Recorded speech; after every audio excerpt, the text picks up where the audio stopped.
ಕೃಷ್ಣದ್ವೈಪಾಯನಂ ವ್ಯಾಸಂ ವಿದ್ಧಿ ನಾರಾಯಣಂ ಪ್ರಭುಂ ಕೋಹ್ಯನ್ಯಃ ಪುಂಡರೀಕಾಕ್ಷಾತ್ ಮಹಾಭಾರತ ಕೃದ್ ಭವೇತ್. ಪ್ರಸಿದ್ಧವಾದ ಶ್ಲೋಕ. ಶ್ರೀಮದ್ ಆಚಾರ್ಯರು ಗೀತಾಭಾಷ್ಯದಲ್ಲಿ ಮಹಾಭಾರತವನ್ನು ಸಮರ್ಥನೆ ಮಾಡ್ತಾ ಮಹಾಭಾರತ ಎನ್ನುವಂಥದ್ದು ಅದ್ಭುತವಾದ ಗ್ರಂಥ ಅಂತ ಹೇಳಿ ಮಹಾಭಾರತವನ್ನು ಯಾರು ಬರೆದದ್ದು ಅಂತ ಹೇಳುವಾಗ ಮಹಾಭಾರತವನ್ನು ವೇದವ್ಯಾಸರು ಬರೆದಿದ್ದಾರೆ. ವೇದವ್ಯಾಸರು ಯಾರು ಅಂತ ಕೇಳಿದ್ರೆ ವೇದವ್ಯಾಸರು ಸಾಕ್ಷಾತ್ ಭಗವಂತ. ಯಾಕೆ ಅಂತಂದರೆ ಭಗವಂತ ಅಲ್ಲದೆ ಮಹಾಭಾರತವನ್ನು ಯಾರು ಬರೀಲಿಕ್ಕೆ ಸಾಧ್ಯ ಅಂತ ಪ್ರಶ್ನೆ ಮಾಡ್ತಾರೆ. ಆಚಾರ್ಯರು ತನ್ನ ವಾಣಿಯಲ್ಲಿ ಪ್ರಶ್ನೆ ಮಾಡುವುದಲ್ಲ, ಇತಿ ಪಾದ್ಮೆ ಅಂತ ಪದ್ಮಪುರಾಣವನ್ನು ಆಚಾರ್ಯರು ಕೋಟ್ ಮಾಡ್ತಾರೆ. ಕೋಖ್ಯನ್ಯಃ ಪುಂಡರೀಕಾಕ್ಷಾತ್ ಮಹಾಭಾರತ ಕೃದ್ ಭವೇತ್. ಕೃಷ್ಣದ್ವೈಪಾಯನಂ ವ್ಯಾಸಂ ವಿದ್ಧಿ ನಾರಾಯಣಂ ಪ್ರಭುಂ. ವ್ಯಾಸರನ್ನು ಕೃಷ್ಣದ್ವೈಪಾಯನನ್ನು ನಾರಾಯಣ ಅಂತ ತಿಳ್ಕೊಳ್ಳಿ, ಸಾಕ್ಷಾತ್ ನಾರಾಯಣನೇ, ಬೇರೆ ಅಲ್ಲ ಅಂತ ತಿಳ್ಕೊಳ್ಳಿ. ಯಾಕೆ ಅಂತಂದರೆ ಅವ ಅಲ್ಲದೆ ಮಹಾಭಾರತವನ್ನು ಬೇರೆ ಯಾರು ಮಾಡ್ಲಿಕ್ಕೆ ಸಾಧ್ಯ? ಪುಂಡರೀಕಾಕ್ಷನಲ್ಲದೆ ನಾರಾಯಣನಲ್ಲದೆ ಮಹಾಭಾರತವನ್ನು ಇನ್ನೊಬ್ಬ ಮಾಡ್ಲಿಕ್ಕೆ ಸಾಧ್ಯ ಇಲ್ಲ ಅಂತ ಹೇಳುವ ವಚನವನ್ನು ಆಚಾರ್ಯರು ಹೇಳಿದ್ದು ಪದ್ಮಪುರಾಣದಿಂದ. ಪದ್ಮಪುರಾಣ ಮೊದಲನೇ ಅಧ್ಯಾಯದಲ್ಲಿಯೇ, ಸೃಷ್ಟಿಖಂಡದಲ್ಲಿ ಮೊದಲನೇ ಅಧ್ಯಾಯದಲ್ಲಿಯೇ ಈ ಮಾತನ್ನು ಹೇಳ್ತದೆ. ಸೂತ ಪುರಾಣಿಕರ ಮುಖದಿಂದ ವೇದವ್ಯಾಸರು ಮತ್ತೊಮ್ಮೆ ಹೇಳಿಸಿದ್ದಾರೆ. ಹಾಗಾಗಿ ಈ ದೇವರಲ್ಲದೆ ಮಹಾಭಾರತವನ್ನು ಬೇರೆ ಯಾರು ಬರಲಿಕ್ಕೆ ಸಾಧ್ಯ ಅಂತ ಹೀಗೆ ಪ್ರಶಂಸೆ ಮಾಡಿ, ವೇದವ್ಯಾಸರನ್ನೂ ಪ್ರಶಂಸೆ ಮಾಡಿ ಅವರಿಂದ ಉಕ್ತವಾದಂತಹ ಪುರಾಣವನ್ನು ನಾನು ಹೇಳ್ತೇನೆ ಅಂತ ಪ್ರಾಂಜಲರಾಗಿ ಮುಂದುವರಿಸ್ತಾರೆ.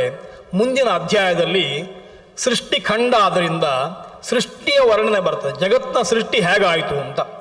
ಅದನ್ನು ಹೇಳುವ ಹೊತ್ತಿಗೆ ಪೂರ್ಣವಾಗಿ ಪುರಾಣ ಏನೆಲ್ಲ ಹೇಳ್ತಾ ಉಂಟು, ಎಲ್ಲ ವಿಷಯಗಳನ್ನು ಒಂದು ಪರಿವಿಡಿಯ ಹಾಗೆ ಇಂಡೆಕ್ಸ್ನಾಗೆ ಕೊಟ್ಟಿದ್ದಾರೆ. ಅದು ಎಲ್ಲ ಪುರಾಣಗಳಲ್ಲಿ ಬರ್ತದೆ. ಮೊದಲನೆಯ 2-3 ಅಧ್ಯಾಯಗಳಲ್ಲಿ ಪುರಾಣ ಏನನ್ನು ಹೇಳಲಿಕ್ಕೆ ಹೊರಟಿದೆ ಎಲ್ಲವನ್ನು ಕೂಡ ಸಂಕ್ಷೇಪವಾಗಿ ಸೂಚನೆ ಮಾಡ್ತಾ ಬರ್ತಾರೆ. ಈ 2ನೇ ಅಧ್ಯಾಯದಲ್ಲೂ ಕೂಡ ಆ ರೀತಿಯ ಒಂದು ಸಂಕ್ಷೇಪವಾದ ಸೂಚನೆ ಉಂಟು. ಆಮೇಲೆ ಇನ್ನು ಪ್ರಸಿದ್ಧವಾದ ಕೆಲವು ವಾಕ್ಯಗಳು ಬರುವಂಥದ್ದು. ಯೋ ವಿದ್ಯಾ ಚತುರೋ ವೇದಾನ್ ಸಾಂಗೋಪನಿಷದೋ ದ್ವಿಜಃ ಪುರಾಣಂಚ ವಿಜಾನಾತಿ ಯಸ್ಸ ತಸ್ಮಾದ್ ವಿಚಕ್ಷಣಃ ಅಂತ. ನಾವು ಪ್ರಸಿದ್ಧವಾದನ್ನು 2-3 ಬಾರಿ ಇದರಲ್ಲಿ ಕೇಳಿರ್ಲಿಕ್ಕೆ ಸಾಕು ಈ ವೇದಿಕೆಯಲ್ಲಿ. ಯದಿ ವಿದ್ಯಾ ಚತುರ್ವೇದಾನ್ ಸಾಂಗೋಪನಿಷದೋ ದ್ವಿಜಃ ನಚೇತ್ ಪುರಾಣಂ ಸಂವಿದ್ಯಾತ್ ನೈವ ಸಸ್ಯಾದ್ ವಿಚಕ್ಷಣಃ ಅಂತ ಒಂದು ಮಾತು ಬೇರೆ ಪುರಾಣದಲ್ಲಿ ಬಂದದ್ದು. ಅದರ ಅರ್ಥ ನಿಮಗೆಲ್ಲ ಗೊತ್ತುಂಟು. ಯಾರು 4 ವೇದಗಳನ್ನು ತಿಳ್ಕೊಂಡಿದ್ದಾನೆ ಅವ ಎಲ್ಲಿಯಾದರೂ ಪುರಾಣವನ್ನು ತಿಳ್ಕೊಳ್ಳಿಲ್ಲ ಅಂತಾದರೆ ಅವ ಬುದ್ಧಿವಂತ ಆಗುವುದಿಲ್ಲ, ಅವ ಪಂಡಿತ ಅಂತ ಅನಿಸಿಕೊಳ್ಳುವುದಿಲ್ಲ ಅಂತ ಸಾಮಾನ್ಯವಾದ ಅರ್ಥ. ಪದ್ಮಪುರಾಣ ಸ್ವಲ್ಪ ಭಂಗಿಯಂತರದಲ್ಲಿ ಹೇಳ್ತದೆ. ಅದು ಹೇಳುವುದು ಯೋ ವಿದ್ಯಾ ಚತುರೋ ವೇದಾನ್ ಸಾಂಗೋಪನಿಷದೋ ದ್ವಿಜಃ ಪುರಾಣಂಚ ವಿಜಾನಾತಿ ಯಸ್ಸ ತಸ್ಮಾದ್ ವಿಚಕ್ಷಣ. ಯಾರನ್ನಾದರೂ ಬುದ್ಧಿವಂತ ಅಂತ ಹೇಳಬೇಕಾದ್ರೆ ಏನು ಕಾರಣ ಗೊತ್ತುಂಟ? ಅವ 4 ವೇದಗಳನ್ನು ಸಾಂಗವಾಗಿ ಅಧ್ಯಯನ ಮಾಡಿದ್ದಾನೆ, ಅಷ್ಟೇ ಅಲ್ಲ ಪುರಾಣವನ್ನೂ ಅಧ್ಯಯನ ಮಾಡಿದ್ದಾನೆ ಅಂತ. ಅಂದರೆ ಹಿಂದೆ ಹೇಳಿದ ನಿಷೇಧಾತ್ಮಕವಾದ ರೀತಿಯ ಅರ್ಥಕ್ಕಿಂತ ಪದ್ಮಪುರಾಣ ಹೇಳುವ ವಿದ್ಯಾತ್ಮಕವಾದ ಅರ್ಥ ತುಂಬ ಉನ್ನತ ಮಟ್ಟದ್ದು ಅಂತ ಕಾಣಿಸ್ತದೆ. ಒಂದು ರೀತಿಯ ಭಂಗಿಯಂತರ ಕಾಣಿಸುವಂಥದ್ದು. ಈ ರೀತಿಯಲ್ಲಿ ಪುರಾಣವನ್ನು ಉಪಾಸನೆ ಮಾಡಬೇಕು. ಹಾಗಾಗಿ 4 ವೇದಗಳನ್ನು ಓದಿದ್ದಾನೆ, ಪುರಾಣವನ್ನೂ ಓದಿದ್ದಾನೆ, ಆದ್ದರಿಂದ ಆತ ಬುದ್ಧಿವಂತ ಎನ್ನುವಂಥ ಅರ್ಥಕ್ಕೂ, 4 ವೇದವನ್ನು ಓದಿಯೂ ಪುರಾಣವನ್ನು ಓದಲಿಲ್ಲ ಅಂತಾದರೆ ಅವ ಬುದ್ಧಿವಂತನಾಗುವುದಿಲ್ಲ ಅಂತ ನಿಷೇಧಪರವಾಗಿ ಹೇಳುವ ಅರ್ಥಕ್ಕೂ ಸಣ್ಣ ವ್ಯತ್ಯಾಸ ಕಾಣ್ತದೆ. ತುಂಬ ದೊಡ್ಡ ವ್ಯತ್ಯಾಸವೂ ಹೌದು. ಅದು ಪದ್ಮದ ವೈಶಿಷ್ಟ್ಯ ಅಂತ. ಪದ್ಮಪುರಾಣ ಅದನ್ನು ಹೇಳುವ ಕ್ರಮ ಸ್ವಲ್ಪ ಭಿನ್ನವಾಗಿರುವಂಥದ್ದು ವೈಶಿಷ್ಟ್ಯ ಅಂತ ಕಾಣ್ತದೆ. ಇನ್ನು ಇತಿಹಾಸ ಪುರಾಣಾಭ್ಯಾಂ ವೇದಂ ಸಮುಪಬ್ರಹ್ಮಯೇತ್ ಬಿಭೇತ್ಯಲ್ಪಶ್ರುತಾದ್ ವೇದ ಮಾಮಯಂ ಪ್ರತರಿಷ್ಯತಿ ಎನ್ನುವಂಥ ವಾಕ್ಯವೂ ಕೂಡ ಇಲ್ಲೇ ಬರುವಂಥದ್ದು. ಈ ರೀತಿ ಸೃಷ್ಟಿಖಂಡದಲ್ಲಿ ಪುರಾಣವನ್ನು ಪ್ರಶಂಸೆ ಮಾಡಿ ಆಮೇಲೆ ಕಥೆ ಆರಂಭ ಆಗ್ತದೆ. ಕಥೆ ಆರಂಭ ಆಗುವಂಥದ್ದು ಮಹಾಭಾರತದಿಂದ ಆರಂಭ ಆಗುವಂಥದ್ದು. ಮಹಾಭಾರತ ಪುರಾಣಗಳು, ಪುರಾಣಗಳ ಕಥೆ ಮಹಾಭಾರತದಲ್ಲೂ ಬರ್ತದೆ, ಕೆಲವು ಬಾರಿ ಮಹಾಭಾರತದ ಕಥೆ ಪುರಾಣದಲ್ಲೂ ಬರ್ತದೆ. ಇಲ್ಲಿ ಮಹಾಭಾರತದ ಕಥೆ ಬರ್ತದೆ. ಭೀಷ್ಮರ ಬಗ್ಗೆ ಪದ್ಮಪುರಾಣ ಹೇಳ್ತದೆ. ನಮಗೆಲ್ಲ ಗೊತ್ತುಂಟು, ಭೀಷ್ಮರು ಗಂಗೆಯಿಂದ ಹುಟ್ಟಿ ಆದಮೇಲೆ ಒಂದಿಷ್ಟು ವರ್ಷ ಅವರು ಬರಲಿಲ್ಲ. ಇಲ್ಲಿಗೆ ಹಸ್ತಿನಾವತಿಗೆ ಬರಲಿಲ್ಲ. ಮಧ್ಯದ ಒಂದಿಷ್ಟು ವರ್ಷದಲ್ಲಿ ಅಧ್ಯಯನ ಮಾಡ್ತಾ ಇದ್ರು. ಎಲ್ಲಿ ಅಧ್ಯಯನ ಮಾಡ್ತಾ ಇದ್ರು ಅಂತ ಗೊತ್ತಾಗುವುದಿಲ್ಲ. ಪದ್ಮಪುರಾಣ ಹೇಳ್ತದೆ, ಭೀಷ್ಮರು ಗಂಗಾ ಮೂಲದಲ್ಲಿ, ಗಂಗಾದ್ವಾರ ಅಂತ ಕರೆಯುವಂಥದ್ದು, ಗಂಗೆ ಎಲ್ಲಿಂದ ಬರ್ತಾಳೋ, ನಮಗೆ ಜಗತ್ತಿಗೆ ಗಂಗೆ ಮೊದಲ ಬಾರಿ ಎಲ್ಲಿ ಕಾಣಿಸಿಕೊಳ್ತಾಳೆ? ಹಿಮಾಲಯದಲ್ಲಿ. ಅಲ್ಲಿವರೆಗೆ ಗಂಗೆ ಕಾಣಿಸುವುದಿಲ್ಲ. ಹರಣ ಜಟೆಯಿಂದ ಬಂದಿದ್ದಾಳೆ ಎನ್ನುವ ಗಂಗೆ ಮೊದಲಿಗೆ ಕಾಣಿಸಿಕೊಳ್ಳುವಂಥದ್ದು ಗಂಗಾದ್ವಾರದಲ್ಲಿ. ಆ ಗಂಗಾದ್ವಾರದಲ್ಲಿ ಭೀಷ್ಮರು ತಪಸ್ಸು ಮಾಡ್ತಾ ಇದ್ದಾರೆ, ಗಂಗೆಯ ಒಟ್ಟಿಗೆ ಅಧ್ಯಯನ ಮಾಡ್ತಾ ಇದ್ದಾರೆ ಅಂತ ಅರ್ಥ. ಆ ಅಧ್ಯಯನದ ಕಾಲದಲ್ಲಿ, ಅಧ್ಯಯನ ಮಾಡ್ತಾ ಇರುವಾಗ ಭೀಷ್ಮರಿಗೆ ಪುಲಸ್ತ್ಯ ಋಷಿಗಳ ಪರಿಚಯ ಆಗುತ್ತದೆ. ಪುಲಸ್ತ್ಯರ ಆಶ್ರಮಕ್ಕೆ ಬರ್ತಾರೆ. ಭೀಷ್ಮರಿಗೂ ಪುಲಸ್ತ್ಯರಿಗೂ ಸಂಯೋಗ ಆಗುತ್ತದೆ. ಆ ಹೊತ್ತಿಗೆ ಭೀಷ್ಮರು ಪುಲಸ್ತ್ಯರ ಹತ್ರ ಒಂದಿಷ್ಟು ಪ್ರಶ್ನೆ ಮಾಡ್ತಾರೆ. ಪದ್ಮಪುರಾಣ ಒಂದು ಅದ್ಭುತ ವಿಚಾರ ಹೇಳ್ತದೆ. ಅದನ್ನು ಹೇಳಿ ಇವತ್ತಿನ ಚಿಂತನೆಯನ್ನು ನಾನು ಮುಕ್ತಾಯಗೊಳಿಸ್ತೇನೆ. ಪುಲಸ್ತ್ಯರು ಬಂದ್ರಂತೆ ಭೀಷ್ಮರಿದ್ದಲ್ಲಿಗೆ. ಭೀಷ್ಮರು ಅವರನ್ನು ಆದರ ಮಾಡಿದರು, ಆತಿಥ್ಯ ಮಾಡಿದರು. ಹೇಗೆ ಆತಿಥ್ಯ ಮಾಡಿದರು ಅಂತಂದರೆ ಅರ್ಘ್ಯ ಕೊಟ್ಟರು ಅಂತ ಬರ್ತದೆ. ಪುರಾಣಗಳು ಹೇಳ್ತಾ ಹೇಳ್ತಾ ಸಣ್ಣ ಸಣ್ಣ ವಿಷಯಗಳನ್ನು ತುಂಬ ಚೆನ್ನಾಗಿ ವರ್ಣಿಸ್ತದೆ. ಅದನ್ನು ಬಿಡಬೇಕು ಅಂತ ಮನಸ್ಸಾಗುವುದಿಲ್ಲ. ಅದಕ್ಕೋಸ್ಕರ ಹೇಳ್ತಾ ಇದ್ದೇನೆ. ಅರ್ಘ್ಯ ಕೊಟ್ಟರು ಅಂತ. ಅರ್ಘ್ಯವನ್ನು ಹೇಗೆ ಕೊಟ್ಟರು? ನಮ್ಮಲ್ಲಿ ಒಂದು ಉಂಟು, ದೇವರಿಗೆ ಅರ್ಘ್ಯ ಕೊಡಬೇಕು. ಒಂದು ಸೌಟ್ ನೀರು ಕೆಳಗೆ ಹಾಕಿ ಏನು ಪುರೋಹಿತರು ಹೇಳ್ತಾರೆ. ಕವಳಿಗೆ ಸೌಟಿಂದ ಒಂದು ಸೌಟ್ ನೀರು ಹರಿವಾಣಕ್ಕೆ ಹಾಕಿದರೆ ಅರ್ಘ್ಯ ಆಯಿತು. ಅರ್ಘ್ಯವನ್ನು ಇನ್ನಷ್ಟು ಚಂದ ಮಾಡಬೇಕು ಅಂತ ಮನಸ್ಸಾಯ್ತು ನನಗೆ. ಏನು ಚಂದ ಕಾಣೋದಿಲ್ಲ, ಸೌಟಿಂದ ಒಂದು ನೀರು ಹಾಕೋದು, ದೇವರಿಗೆ ಅದು ಬೇಕೋ ಅಂತಂದರೆ. ಹಾಗಾದರೆ ಅರ್ಘ್ಯವನ್ನು ಚಂದ ಮಾಡೋದು ಹೇಗೆ ಅಂತಂದರೆ, ಶಂಖದಲ್ಲಿ ನೀರು ಹಾಕಿ ಗಂಧ ಪುಷ್ಪವನ್ನು, ಅಕ್ಷತೆಯನ್ನು ಶಂಖಕ್ಕೆ ಇಟ್ಟು ಅದನ್ನು ದೇವರ ಕೈಗೇ ಕೊಟ್ಟರೆ, ಬಿಂಬ ಇದ್ದರೆ ಕೈಗೆ, ಅಥವಾ ದೇವರಿದ್ದಾನೆ ಅಂತ ಎಣಿಸಿಕೊಂಡು ಹರಿವಾಣಕ್ಕೆ ಬಿಟ್ಟರೆ ಅದು ಅರ್ಘ್ಯ. ಅಷ್ಟಮಿಗೆ ಕೃಷ್ಣ ಮಠದಲ್ಲಿ ಅರ್ಘ್ಯ ಕೊಡ್ತಾರೆ. ಶಂಖಕ್ಕೆ ನೀರು ತುಂಬಿಸಿ, ಚಿನ್ನದ ಶಂಖ, ಆದರೆ ಇನ್ನೂ ದೊಡ್ಡದಾಯಿತು, ಅರ್ಘ್ಯ ಸ್ವಲ್ಪ ದೊಡ್ಡದಾಯಿತು ಅಂತ. ಭೀಷ್ಮರು ಗಂಗಾದ್ವಾರದಲ್ಲಿದ್ದಾರೆ. ಹೇಳಿ ಕೇಳಿ ಕಾಡು. ಅರ್ಘ್ಯ ಕೊಡಬೇಕು. ಪುಲಸ್ತ್ಯರು ಬಂದಿದ್ದಾರೆ. ಅರ್ಘ್ಯ ಹೇಗೆ ಕೊಡ್ತಾರೆ ಅಂತ ಪುರಾಣ ಹೇಳ್ತದೆ. ಅಷ್ಟಾರ್ಘ್ಯ ಕೊಟ್ರಂತೆ. ಅಷ್ಟಾರ್ಘ್ಯಂ ಸಂಪೂರ್ಯತಾಮ್ ಅಂತ ಶ್ರಾದ್ದದಲ್ಲಿ ಬರ್ತದೆ. ಶ್ರಾದ್ದದಲ್ಲಿ ವಿಶ್ವದೇವತೆಗಳಿಗೆ, ಪಿತೃದೇವತೆಗಳಿಗೆ ಅರ್ಘ್ಯ ಕೊಡಬೇಕು. ಅರ್ಘ್ಯ ಪಾತ್ರೆ ಅಂತ ಒಂದು ಸಾಧನೆ ಮಾಡ್ಲಿಕ್ಕೆ ಉಂಟು. ಆ ಅರ್ಘ್ಯ ಪಾತ್ರೆಯನ್ನು ಬರಿದಾಗಿ ಕೊಡ್ಲಿಕ್ಕಿಲ್ಲ, ಖಾಲಿ ನೀರು ಹಾಕಿ ಕೊಡ್ಲಿಕ್ಕಿಲ್ಲ. ಅದಕ್ಕೊಂದಷ್ಟು ವಸ್ತುಗಳನ್ನು ಹಾಕಿ ಅದನ್ನು ಕೊಡಬೇಕು. ವಸ್ತುಗಳನ್ನು ಹಾಕುವಾಗ ಅವರ ಎದುರಿಗೆ ಹಾಕಬೇಕು. ಆಮೇಲೆ ಕೇಳಬೇಕಂತೆ ಅಷ್ಟಾರ್ಘ್ಯಂ ಸಂಪೂರ್ಯತಾಮ್ ಅಂತ.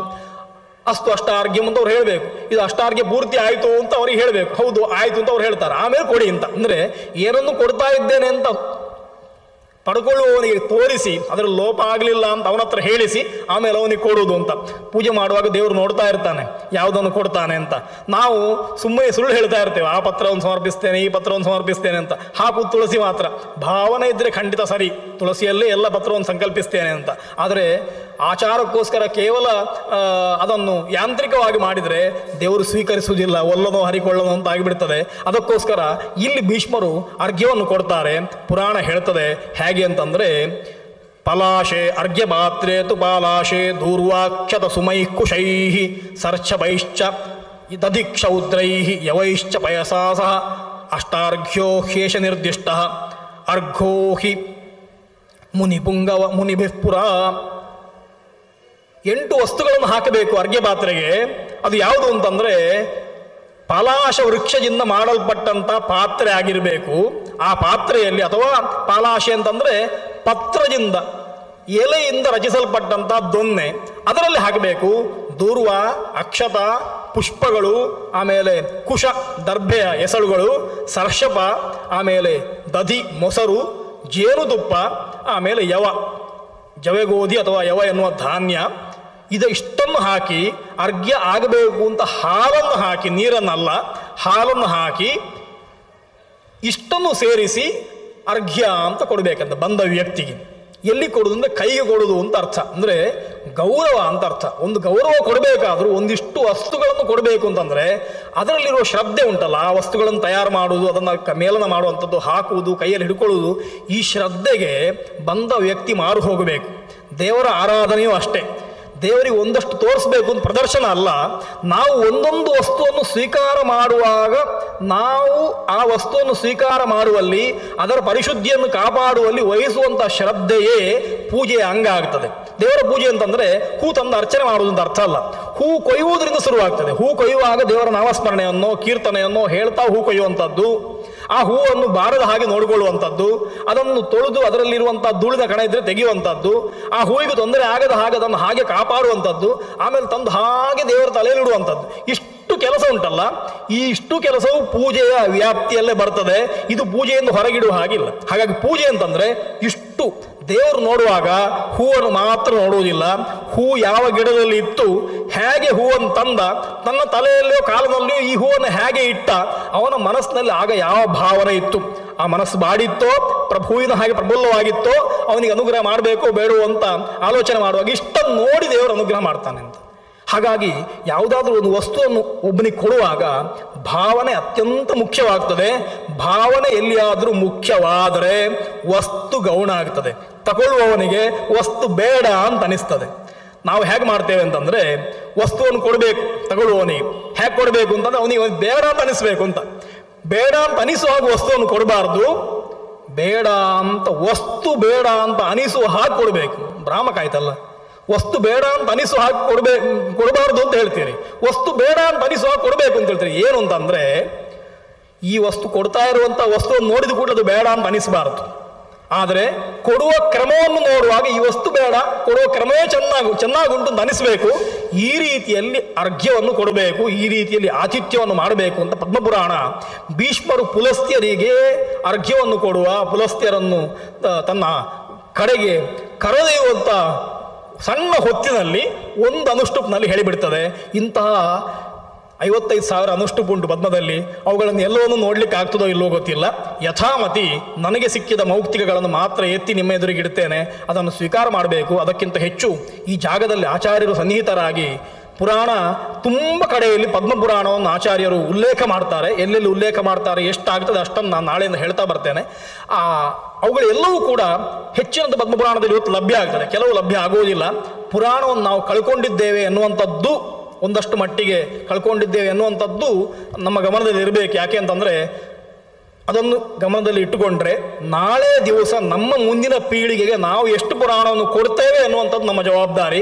ಆ ದೃಷ್ಟಿಯಿಂದ ಪುರಾಣವನ್ನು ಹಾಗೆ ಉಳಿಸುವಲ್ಲಿ ಈ ವೇದಿಕೆ ತುಂಬ ಈ ವೇದಿಕೆಯಿಂದ ಶ್ರಮ ಆಗುತ್ತಾ ಉಂಟು. ಈ ವೇದಿಕೆ ಅದಕ್ಕೆ ಸಹಕಾರಿಯಾಗಿ ಉಂಟು. ಅದಕ್ಕೋಸ್ಕರ ಮತ್ತೊಮ್ಮೆ ಎಲ್ಲರಿಗೆ ವಂದಿಸ್ತಾ ಇವತ್ತಿನ ಪುರಾಣ ಚಿಂತನೆಯನ್ನು ಮುಗಿಸ್ತಾ ಇದ್ದೇನೆ. ಶ್ರೀಕೃಷ್ಣಾರ್ಪಣಮಸ್ತು.